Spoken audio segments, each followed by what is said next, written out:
Euh, donc du coup, je me présente, hein, je suis Romain Krugzek, je suis consultant solution pour Syntrax.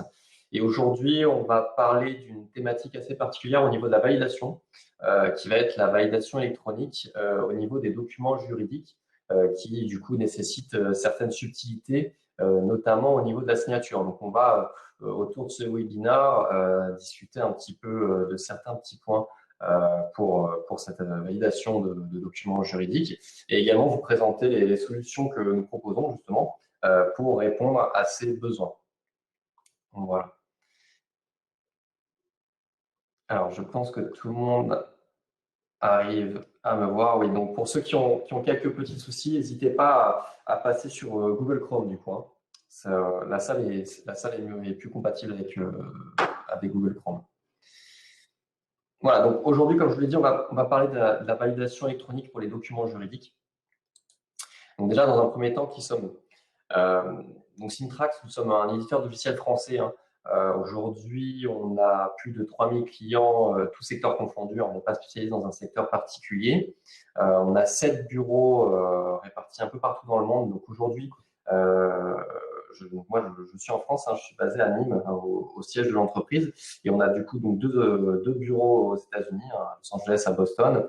On en a 3 en Europe, donc à Londres, Nîmes et Waldorf. Et puis on en a 2 également en Inde, à Mumbai et à Pune, où on a une partie de nos équipes développement.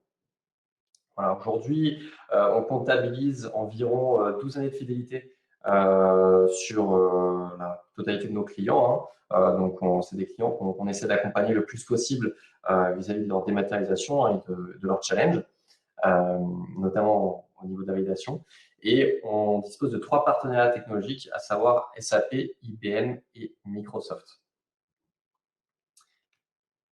Donc, la validation électronique. Donc, on va faire un petit point global déjà sur pourquoi passer sur la validation électronique.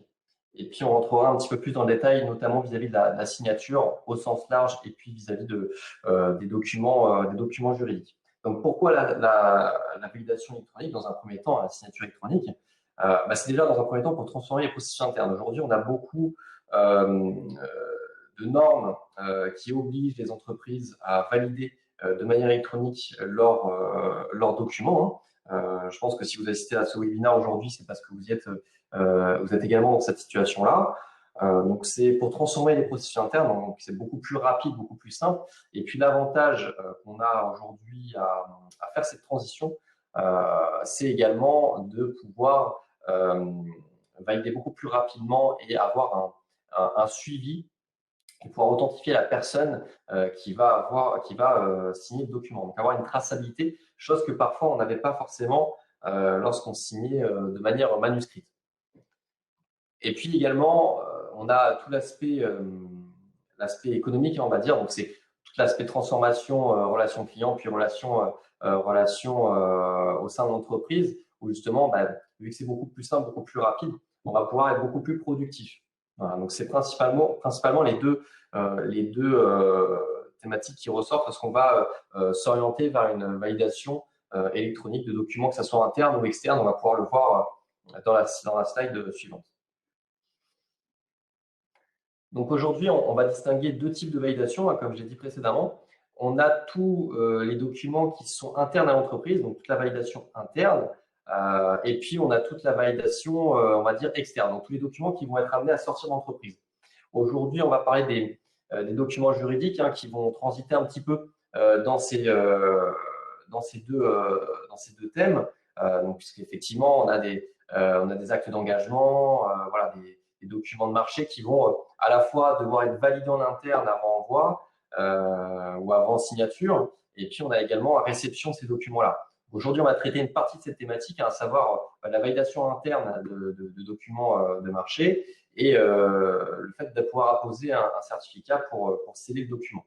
Donc, en termes de documents qui peuvent être soumis à la signature électronique, qui peuvent sortir de l'entreprise, on a quelques exemples. Là, on a quand même, par exemple, les bons de commande, les contrats, les ordres de fabrication, les baux de location, les chartes qui sont amenés que vous devez recevoir certainement vis-à-vis de vos partenaires.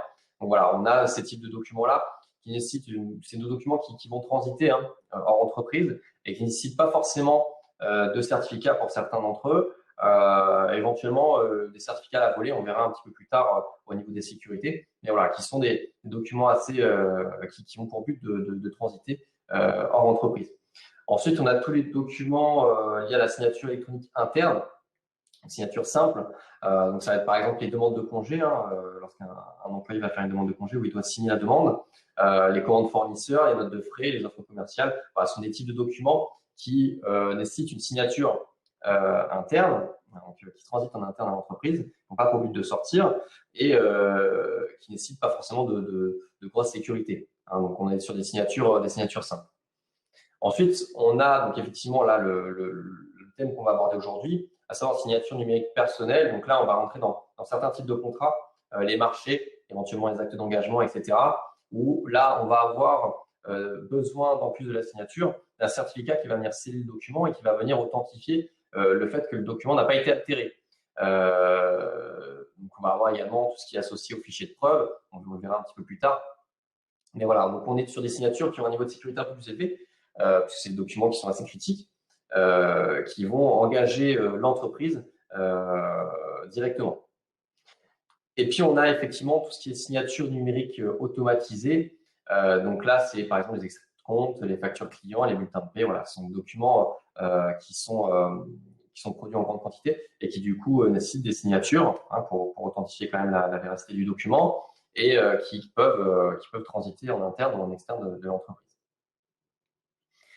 Donc, ce qu'il faut savoir sur la signature électronique, on a quelques points assez importants. Donc, déjà, il faut savoir que nous, aujourd'hui, on va traiter uniquement de la partie des documents juridiques, donc, plus précisément pour les marchés publics. Donc, aujourd'hui, on a un arrêté qui date du 12 avril 2018, que vous pourrez retrouver sur le site de l'ANSSI, qui, du coup, va régir tous les standards et toutes les normes pour la signature de documents liés au marché public. Voilà, donc pour les marchés publics, ce qu'il faut savoir, c'est qu'il faut apposer un certificat de signature électronique. Donc, un certificat de signature électronique, qu'est-ce que ça veut dire? Ça veut dire qu'on va avoir une personne dans l'entreprise, en général, c'est le dirigeant ou une personne qui est habilitée à engager l'entreprise, qui va avoir un certificat qui lui est propre, qui va engager à la fois sa personne et l'entité qu'il représente pour sceller le document. Voilà, pour ces documents-là, c'est nécessaire justement de pouvoir signer avec ce type de certificat. Ensuite, ces certificats-là, ils doivent avoir une conformité par rapport à la réglementation EDAS. Donc, la réglementation EDAS, c'est une réglementation européenne qui est mise en avant par l'ANSSI, qui va reprendre certains standards. Donc, les standards européens, qui sont les normes ETSI, qui vont notamment vous permettre d'identifier les certificats que vous pouvez utiliser qui sont justement aux normes. Donc, vous avez certaines entreprises qui sont référencées sur le site de l'ANSSI qui peuvent vous fournir des certificats, justement pour venir authentifier vos documents. Voilà. Petit aparté justement par rapport au certificat et à la signature, parce que souvent on mélange un petit peu les deux. Il faut savoir que du coup, le certificat, lui, c'est vraiment l'entreprise qui va être engagée, en plus de la personne. À titre d'exemple, une signature manuscrite scannée et apposée sur un document numérique, parce que c'est quelque chose qu'on voit fréquemment, encore aujourd'hui, pour des documents qu'on envoie électroniquement et qui nous sont retournés scannés.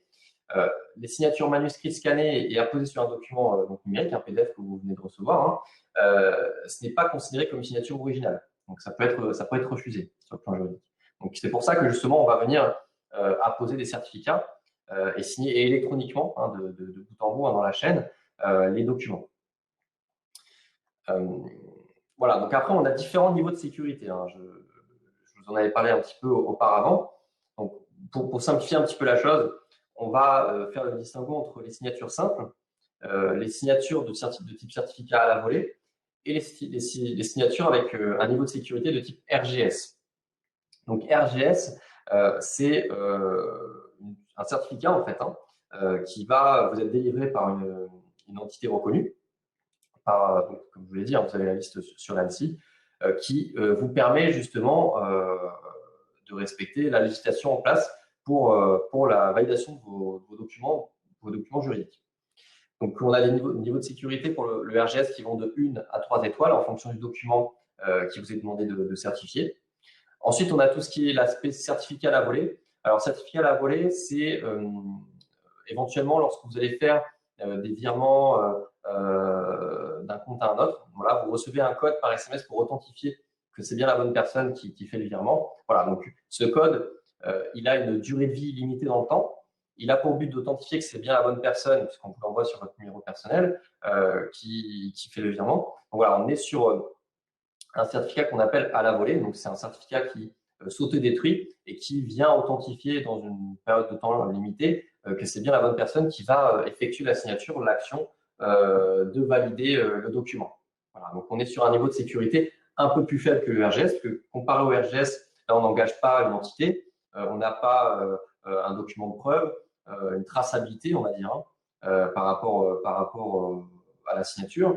Par contre, on a quand même, voilà, on peut retracer le fait que le code a été envoyé à un certain numéro de téléphone et dire que ce numéro de téléphone appartient à telle personne, par exemple. Voilà, donc on est sur un niveau de sécurité quand même qui est plus léger que le RGS, mais qui peut être mis en avant pour certains documents. Et puis on a la signature simple. Donc signature simple, c'est un petit peu la signature de type encre qu'on peut signer par exemple sur les smartphones ou sur les tablettes. Qui vont justement venir authentifier le fait que vous avez validé le document, tout simplement. Donc, on n'a pas vraiment de normes de sécurité. Ça suffit pour certains documents, voilà, qui peuvent au quotidien, par exemple les livraisons ou autres, qui peuvent justement être authentifiés comme ça. Mais on n'a pas réellement, de la même manière que la signature manuscrite, hormis le face-à-face, on n'a pas de réelle authentification pour dire que la personne qui signe est bien habilité à valider le document. Voilà, donc c'est pour ça qu'on parle de signature simple. Donc voilà pour la partie sécurité. Petit point important avant qu'on passe au schéma pour la démonstration.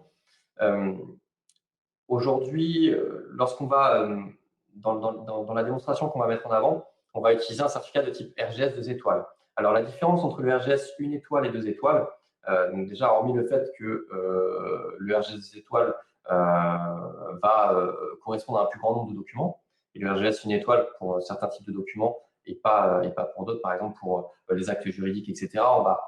Les actes d'engagement, pardon, on va nécessiter un certificat RGS 2 étoiles qui va engager également l'entreprise et la personne. Il faut savoir qu'on est sur un niveau de sécurité supérieur et ce certificat-là doit être stocké en local. Puisque c'est la personne qui doit faire l'action d'utiliser le certificat pour la poser sur le document. En général, ces certificats-là, quand ils vous sont fournis, ils sont fournis sur soit sur des clés USB ou autres, pour justement authentifier que c'est bien la bonne personne qui va l'utiliser. À l'inverse du RGS 1 étoile qui peut être stocké sur le réseau et être utilisé.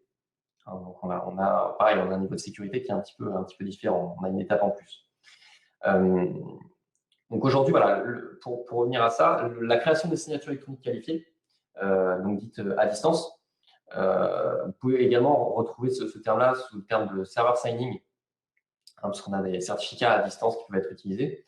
On ne va pas rentrer vraiment dans ce cadre-là aujourd'hui, parce que ça ne répond pas vraiment à notre besoin. Mais une chose importante à savoir, c'est lorsque le signataire ou le créateur du cachet conserve sa clé sur un équipement qui est stocké éventuellement, même si c'est chiffré dans le cloud, c'est pas considéré, donc le stockage en externe, malgré que le cachet en soi soit certifié, c'est pas considéré comme un tiers de confiance. Voilà, donc la signature peut être remise en cause. Donc voilà, il faut vraiment faire attention à ça. C'est-à-dire que lorsque vous allez signer avec un certificat RGS 2 étoiles, il faut absolument que le certificat soit présent dans l'entreprise, par exemple.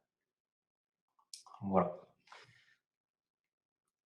Donc pour la démonstration aujourd'hui, on va partir d'un document, donc un acte d'engagement, donc un document PDF qui va transiter en interne et qui a pour but à la fin d'être authentifié par un certificat RGS 2 étoiles. Donc dans un premier temps, voilà, il va transiter en interne par 2 intervenants, donc ça aurait pu être plus, donc par un parapheur interne, où on va venir valider que les informations sont bonnes, donc par la personne qui va créer le document et qui va remplir le document. et puis par son manager, et puis enfin, on va venir apposer le certificat RGS de l'étoile. À chaque affectation à un intervenant, l'intervenant sera notifié par email en interne, et l'interface qui sera utilisée pour la partie validation interne peut être utilisée via un navigateur web, donc il n'y a rien installé sur les postes. On peut quand même signer le document, signature simple, si c'est besoin, s'il y a besoin, mais on va pas venir apposer le certificat. Pour venir apposer le certificat en fin de process, on va utiliser justement un outil qui est en local, qui va venir récupérer en local le certificat. Donc là, on va utiliser du coup deux modules différents. Donc un module de validation interne qui peut servir pour n'importe quel type de document. Et enfin, un deuxième module qui, lui, va être uniquement présent théoriquement sur le poste de la personne qui détient le certificat et qui va venir récupérer le certificat automatiquement et l'apposer sur le document. Voilà. Avec effectivement une notification par email à chaque étape de validation. Donc, du coup, on se retrouve voilà, sur l'interface donc nous qu'on appelle Compleo Console, qui est une interface web où je vais pouvoir venir choisir par quel workflow, par quel process je veux faire transiter mon document. Donc là, c'est un document de marché, donc relatif à des marchés, donc que je dois faire valider et ensuite signer avec un certificat RGS de l'étoile. Donc du coup, je vais venir sélectionner mon workflow validation de documents de marché. Donc, je vais venir sélectionner mon document manuellement. À savoir que là, c'est vraiment de manière imagée. Donc, je fais toutes les actions manuelles. Toutes ces actions-là peuvent être automatisées, c'est-à-dire que j'aurais pu superviser un répertoire et dès qu'un document comportant une référence d'un numéro de marché, par exemple, le document aurait directement transité dans le workflow de validation. Donc là, je vais venir chercher éventuellement un acte d'engagement. Un document lambda. Et voilà, donc du coup, je me retrouve dans mon interface de validation interne qui se découpe en trois parties. Donc, vous avez la partie en haut à gauche qui est la partie tâche, où vous allez avoir tous vos documents qui vont être dispatchés en fonction du nombre, en fonction du type de document. Donc là, par exemple, j'ai un document, donc un acte d'engagement donc qui est relatif au process de validation de marché. J'aurais pu éventuellement avoir des documents relatifs à des contrats commerciaux, par exemple. Voilà. Donc, on aurait bien la distinction entre les types de documents. Voilà. Ensuite, on a une deuxième partie qui est la partie propriété, où du coup, dans la partie propriété, on a le choix. C'est soit on va venir demander à l'utilisateur de remplir manuellement des informations qui ne seraient pas présentes sur le document, soit on va venir récupérer des informations qui sont dans le document pour pouvoir les réutiliser par la suite, donc que ce soit pour l'archivage, la réintégration dans le système d'information ou autre. Voilà, donc c'est soit on vient demander des informations, soit on vient récupérer des informations sur le document qu'on vient de déposer. Voilà. Qui peuvent être ensuite transcrites sous forme de variables qu'on va réutiliser. Et ensuite, bien évidemment, la visualisation du document, où du coup, on va pouvoir avoir directement un visu sur le document. Ensuite, on peut éventuellement ajouter des commentaires, venir faire une requête sur une base de données externe sur des informations qui seraient manquantes au document. Donc, je prends un exemple par rapport à un marché. Voilà, il nous manque les informations du partenaire qui a été retenu. On l'a en base de données, il manque par exemple son numéro de téléphone, son adresse, etc. On va pouvoir venir en fonction du numéro de marché requêter notre base de données qui va déterminer effectivement, qui va pré-remplir le numéro de téléphone du partenaire, son adresse, etc., son nom et éventuellement la prestation pour laquelle il a été retenu. Donc du coup, voilà, on peut également faire des requêtes sur des bases de données et puis éventuellement demander à l'utilisateur de remplir des champs sans quoi il ne peut pas valider le document. Voilà, donc là, par exemple, je vais demander de remplir manuellement le numéro de marché, comme j'ai dit. On peut être sur des actions qui seraient automatiques. Prestataire, le montant éventuellement du marché, et puis venir ajouter un commentaire. Alors, pour la partie commentaire, on a deux choix. C'est soit on va venir ajouter un commentaire dans la partie propriété qui sera transcrit sous forme de variable et qui va suivre la durée de vie du document, mais qui ne sera pas présent sur le document. C'est-à-dire que si j'imprime le document ou que je viens l'archiver, ben, le commentaire sera à part. Ou alors, je peux venir ajouter un commentaire directement sur le document. Voilà, donc j'ai deux choix, justement. Et si j'ajoute le commentaire directement sur le document, ben, si je l'imprime, il sera présent. Autre point important, on peut également ajouter des pièces jointes qui vont, elles, pour le coup, suivre le document et éventuellement être concaténées pour former un seul document et l'envoyer après par email ou autre, ou être soumis à signature. Voilà, donc on peut venir ajouter des pièces jointes, donc manuellement, hein, on peut venir, venir chercher en local des pièces jointes ou les faire glisser qui vont suivre le document. Voilà. Donc là, j'ai le choix uniquement de valider le document pour la partie de la personne qui va déposer, qui va venir le déposer.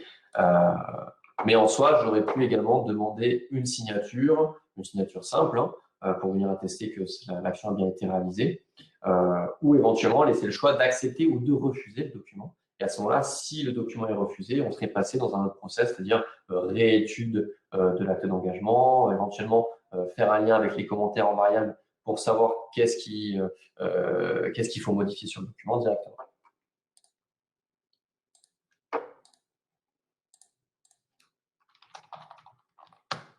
Donc là, je me mets dans la peau en fait du supérieur qui va recevoir le document. Donc on vient retrouver les informations qui ont été pré-remplies par la personne précédente.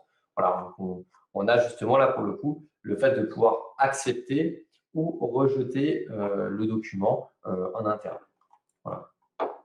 Si j'avais ajouté des pièces jointes, les pièces jointes auraient également été disponibles ici. Point important, lorsqu'on a beaucoup de documents à valider, on a également la possibilité de les valider d'un seul coup. C'est-à-dire que le manager, par exemple, va s'attarder plus sur les propriétés, donc sur les informations cruciales du document, et va les visualiser rapidement. Et lorsqu'il a visualisé tous ces documents qui sont en attente, il va pouvoir valider tous ces documents dans ses tâches d'un seul coup. Voilà. Donc là, je vais valider mon document qui va du coup directement atterrir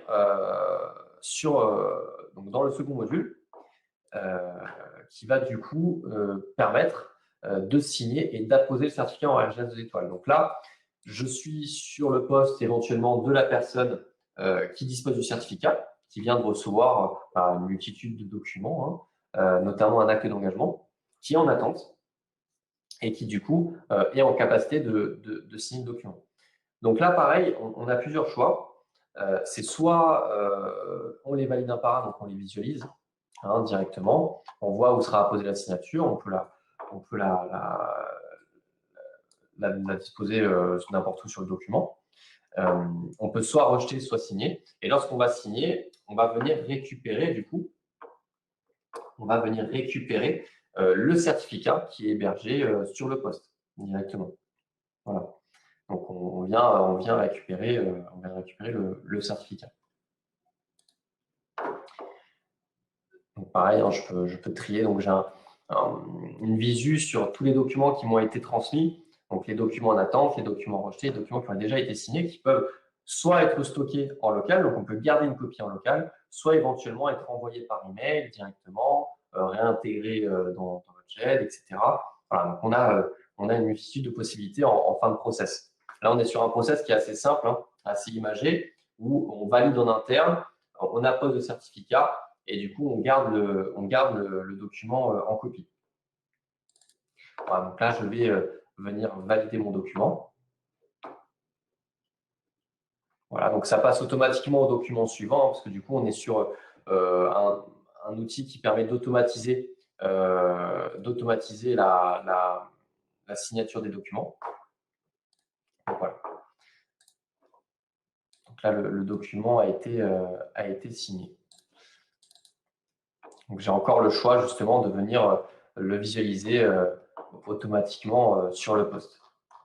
Voilà. Et on voit que le certificat est bien apposé sur le document avec l'horodatage qui est très important. On peut éventuellement venir ajouter des éléments de preuve comme par exemple la position ou des commentaires, etc.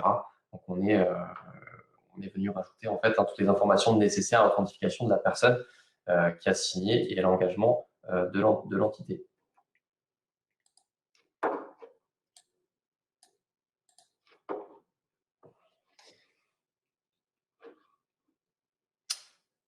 Voilà, donc là, c'était une démonstration voilà, assez simple hein, pour justement venir reprendre les grandes lignes en fait, hein, de la validation de ce type de document, avec notamment la complexité de venir chercher le certificat et venir l'apposer sur un document qui va venir le sceller du coup, par la suite.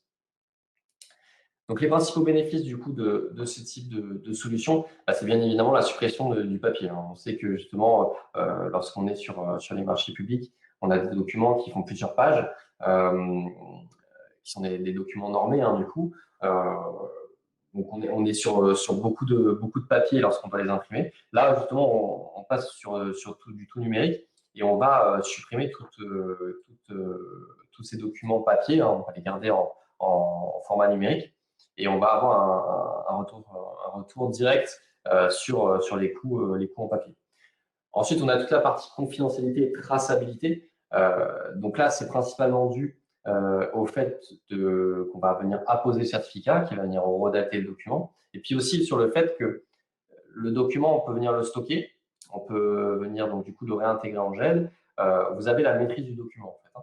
Donc on reste sur des choses qui sont connues, et puis effectivement le fait que si jamais le document est modifié suite au fait que le certificat a été apposé, le certificat serait rompu et on aurait une croix rouge sur le document qui nous stipulerait que le document n'est plus valable.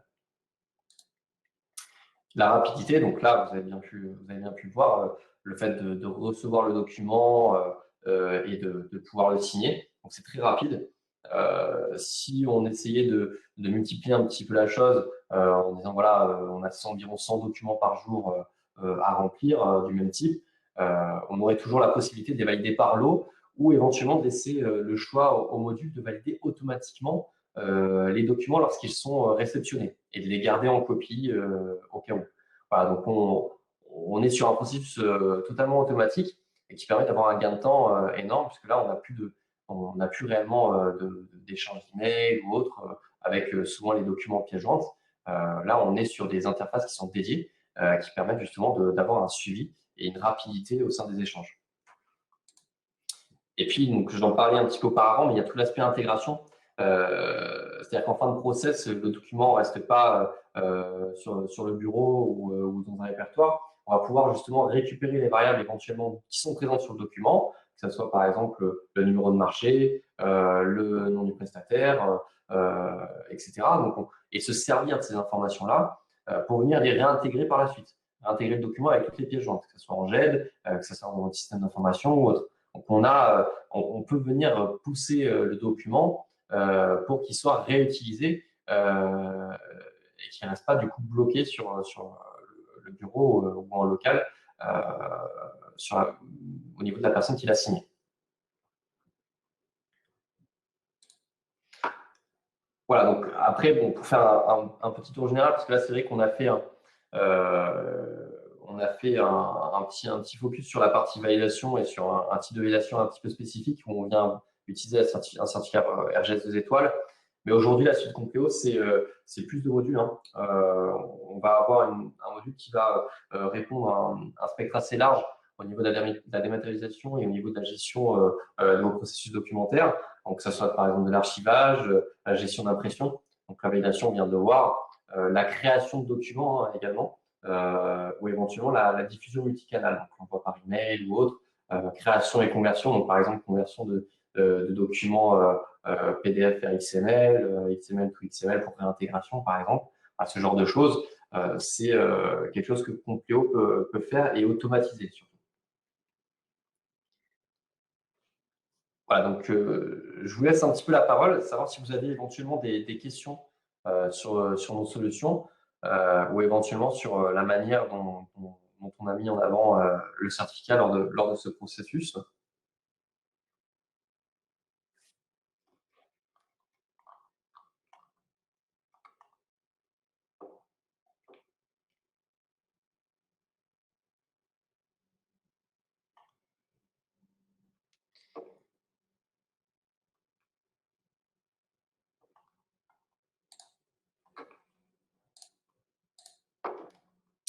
J'attends un petit peu, je pense qu'il y a un petit peu de délai.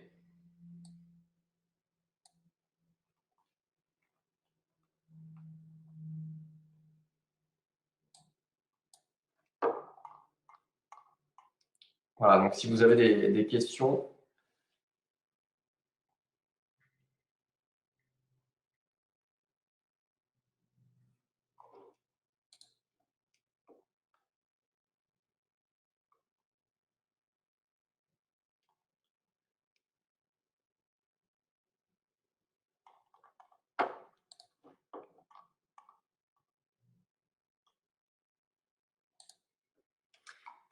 Alors, une question de Sabine, comment se passe le processus si la signature est tripartite?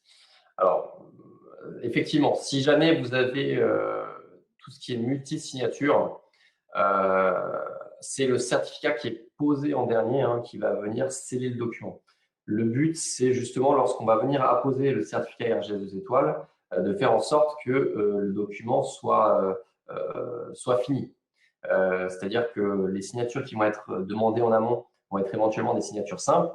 Et puis en fin de processus, on va venir sceller justement ce document-là, puisqu'on estime que toutes les signatures ont été apposées, et on va venir du coup faire en sorte que le document ne soit plus modifié.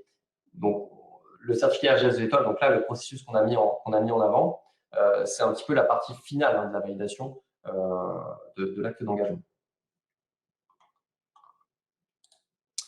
Alors là également, pour la partie langue, si vous parlez d'interface, donc on a toutes les langues qui sont en Europe, donc anglais, français, italien, espagnol, allemand, etc. Par contre, si c'est pour des documents, si vous avez des documents qui sont éventuellement chinois ou en arabe ou autre, on va venir utiliser un module supplémentaire qui va venir traduire via des tables de traduction directement le document. Qui pourrait être soit transcrit en français ou dans une autre langue. Donc on est en capacité on est multilingue. Il n'y a aucun souci de ce côté-là.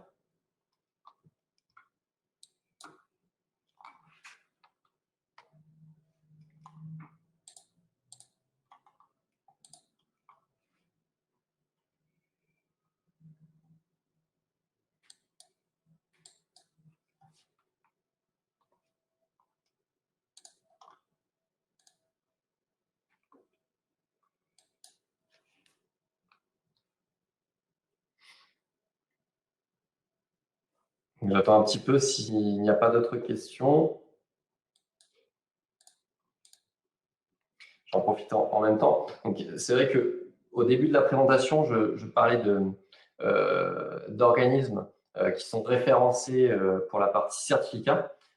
Aujourd'hui, on a également 2 partenaires qui permettent de fournir ces certificats-là, qui sont référencés par l'ANSSI, qui sont Certinia et Chambersign, qui vont permettre de venir acquérir ces certificats-là et nos solutions qui vont pouvoir les utiliser et automatiser la signature de vos documents.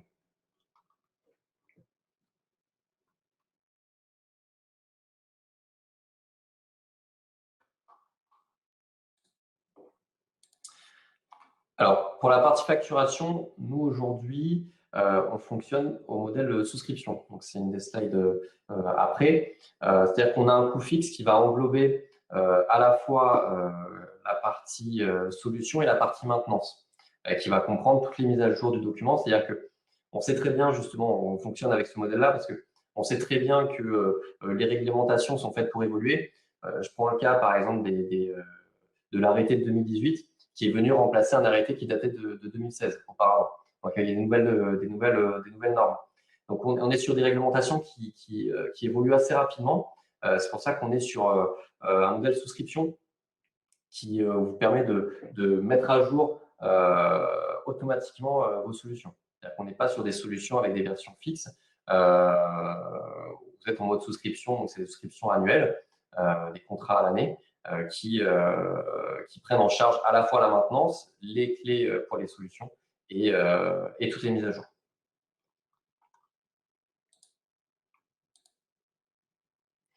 Alors, une question de Marc, de combien de temps avez-vous besoin pour mettre en œuvre une solution? Alors là, pareil, c'est un petit peu, ça va dépendre un petit peu du circuit de validation dont vous avez besoin. Aujourd'hui, vu qu'on est sur l'aspect validation interne, sur une solution qui vient utiliser une interface web, on est sur un déploiement qui est très rapide puisqu'on va venir récupérer en fait ce qu'on appelle l'Active Directory, hein, donc les comptes utilisateurs Windows de votre réseau. On ne va pas venir créer des comptes pour les utilisateurs, ils seront déjà créés. Donc on est sur un déploiement qui est très rapide et éventuellement installé en local sur le poste de la personne qui aura un certificat RGS des étoiles ou les personnes qui auront des certificats RGS des étoiles, le module de validation. Non, le module qui va signer, pardon, le document à la fin du processus. Donc, on est sur un déploiement qui est très, très rapide. Pour vous donner une estimation du nombre de jours, on serait éventuellement sur 4-5 jours. Voilà, maximum.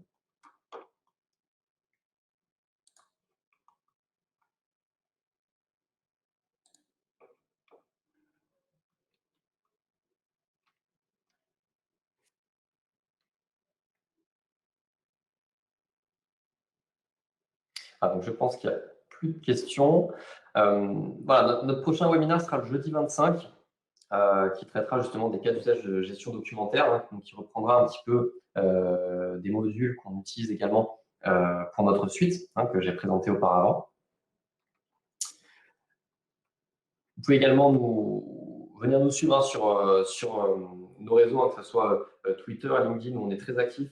On relaie activement justement des cas clients qui utilisent nos solutions au quotidien, que ce soit pour la validation ou d'autres sujets. Donc on crée souvent des articles, donc je vous conseille de nous suivre sur nos réseaux.